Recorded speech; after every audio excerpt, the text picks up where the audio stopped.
నందమూరి బాలయ్య బాబు బాబీ డైరెక్షన్లో రాబోతున్నటువంటి మూవీకి బాలయ్య బాబు ఏకంగా 30 కోట్ల రెమ్యునరేషన్ తీసుకోబోతున్నాడని తెలుస్తుంది. అది ఎలాగంటే అఖండ మూవీకి 11 కోట్లు మాత్రమే తీసుకున్నటువంటి బాలయ్య బాబు తర్వాత మూవీకి మాత్రం వీరసింహారెడ్డి మూవీకి 14 కోట్లు తీసుకోవడం జరిగింది. దాని తర్వాత రీసెంట్గా వచ్చినటువంటి భగవంత్ కేసరి మూవీకి అయితే 18 కోట్లు తీసుకున్నట్టు తెలిసింది. అయితే ఇప్పుడు రాబోతున్నటువంటి ఈ మూవీకి ప్రొడ్యూసర్సే బాలయ్య బాబు యొక్క రెమ్యునరేషన్ పెంచినట్టు తెలుస్తుంది.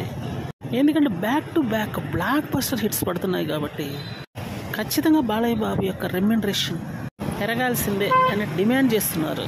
మామూలుగా అయితే హీరోలు డిమాండ్ చేస్తారు, కానీ ఇక్కడ ప్రొడ్యూసర్స్ డిమాండ్ చేయడమే కోసమెరుపనే చెప్పాల్సి ఉంటుంది. బాలయ్య బాబు యొక్క మార్కెట్ విపరీతంగా పెరిగిందని చెప్పాలి. ఎందుకంటే వరుస హిట్లతోటి బ్లాక్ బస్టర్స్ కొడుతున్నాడు కాబట్టి ఆ రెమ్యునరేషన్ హైక్ అనేది విపరీతంగా ఉంటుంది. అదే జరిగింది ఇక్కడ. మెగాస్టార్ చిరంజీవితో ఒక సినిమా తీసే దగ్గర 50-60 కోట్లు అయితే సమర్పించుకోవాల్సిన పరిస్థితి. ఆ సినిమా కూడా పూర్తి స్థాయి బ్లాక్ బస్టర్ అవుతుందని చెప్పలేని పరిస్థితి. అందువల్లే ఈ పరిస్థితి వచ్చిందని చెప్పాలి.